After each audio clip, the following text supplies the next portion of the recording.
Okay guys, napasok ng dalawang arabas itong kamatisan dito, oh. Yan. Ayun yung isang arabas natin, oh, yan. Oy, arabas! Dito, kakagising lang namin. Ayan. Nanghingi tayo ng kamatis guys dahil pinapahingi nila yung kamatis dito. Actually, hindi kami nakahanda. Sako lang yung dala namin. So, tara, pitas tayo.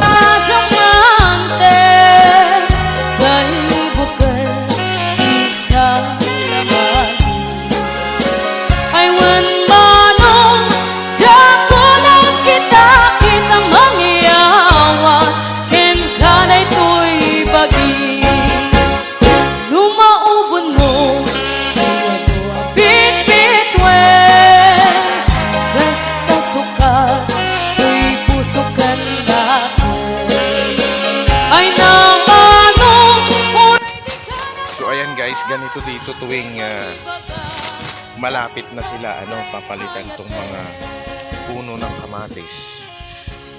Pag marami na silang oo, mga kamatis kasi mura na lang yung kamatis.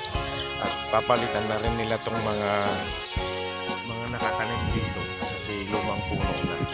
Papalitan na naman nila ng mga bagong puno para maraming bunga. Ayan. So, actually hindi kami nakahanda dahil isang sako lang. Sako yung dala-dala namin. So ayan guys, mamitas lang tayo ng mamitas.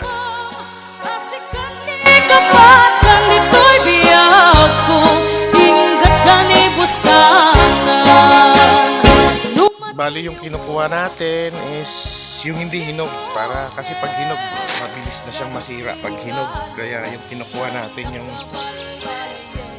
ganito medyo hilaw pa o yung iba hindi pa hinog. So inagahan natin para hindi mainit kasi marami tayong ginagawa sa araw na to mga guys. After natin dito mamitas ng kamatis, balik tayo sa bahay dahil pagpatuloy natin yung ginagawa nating karo. Teka, mga ilang araw na lang.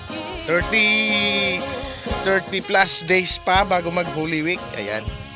Kaya medyo tinututok-tutukan na natin yung mga kamarero duties natin. Ayan. Kamatis. So, for today's video, pag-isang tanim namin, mga kamatis, like to. Ito guys. Yan. Tayo iuwi ko to sa Bulinaw. Numatiliw mo di mo kas irigalo dahil nakabalbalayen.